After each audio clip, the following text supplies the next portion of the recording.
The third time's not always a charm, by user BexMC2000. I was in my room listening to a scary video, one of those where you listen to scary voices that say creepy things, or eerie children laughing, or a creepy woman crying, or something like that. Don't ask me why I like to scare myself like that, but I do. There's something about that adrenaline rush you get from being scared that I find super fun.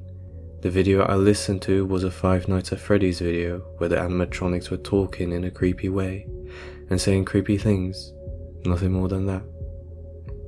I lay in my bed while I listened to it. Suddenly, the lights went off.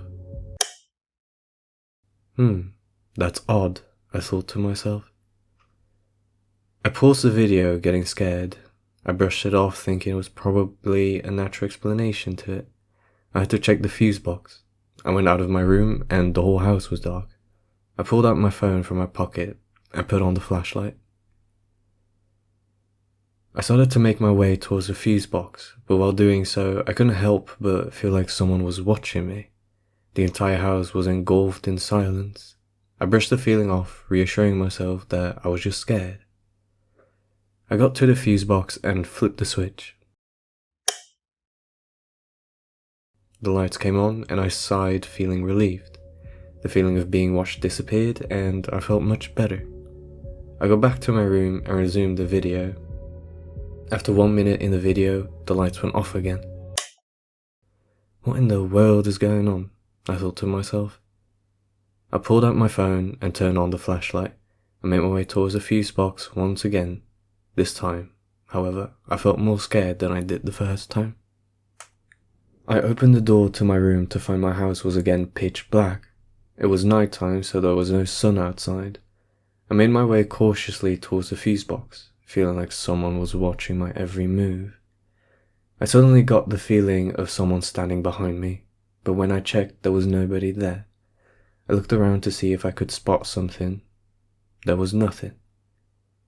I stopped to listen for a while, but I couldn't hear anything either. I got to the fuse box and flipped the switch again. The lights came on once again. I stood still for a moment, listening. Nothing. Even though the lights came on, the feeling of being watched wouldn't go away.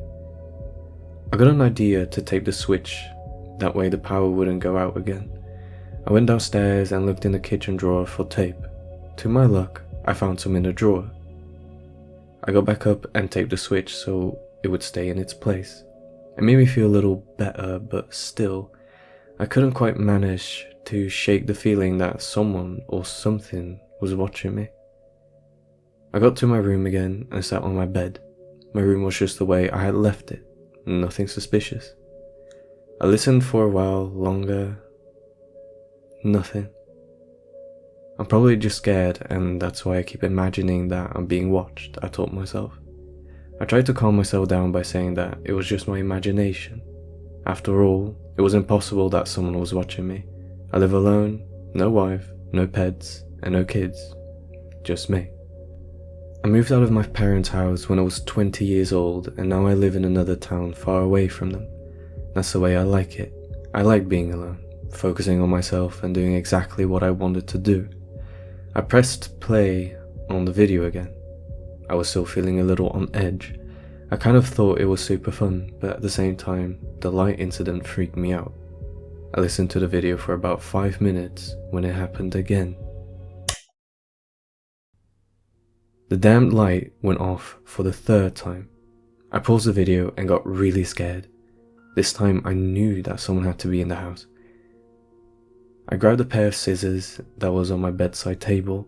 I don't really know why I had scissors on my bedside table, but right now I thank myself for it. I was going to use the scissors in case there were burglars in my house. I pulled out my phone and switched on the flashlight again. I slowly made my way to the door and listened. Nothing. I listened a little while longer. Still nothing. I opened the door quietly. Everything was dark. The only light came from my phone. I stood in the doorway with my guard up. I tightened my grip on the scissors and listened. Nothing. I looked around but couldn't see anything. I decided to check my fuse box to see if maybe the tape wasn't as strong as I had thought. I tried to reassure myself that the tape must have fallen off on its own or something, but to no avail. I couldn't get rid of the feeling that someone or something was in my house. I made my way to the fuse box steadily, with the scissors in one hand and my phone in the other.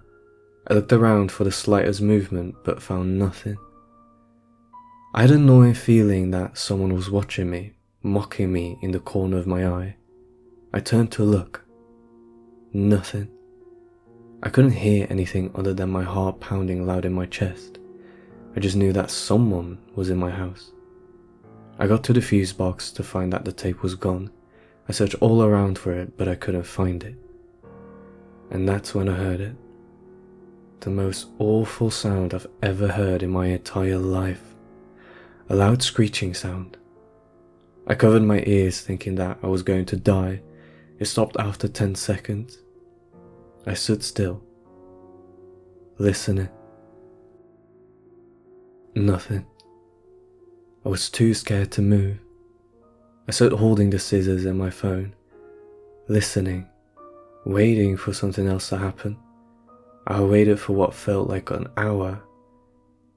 I suddenly heard footsteps coming towards me, and a little girl's voice saying, "Wanna play?"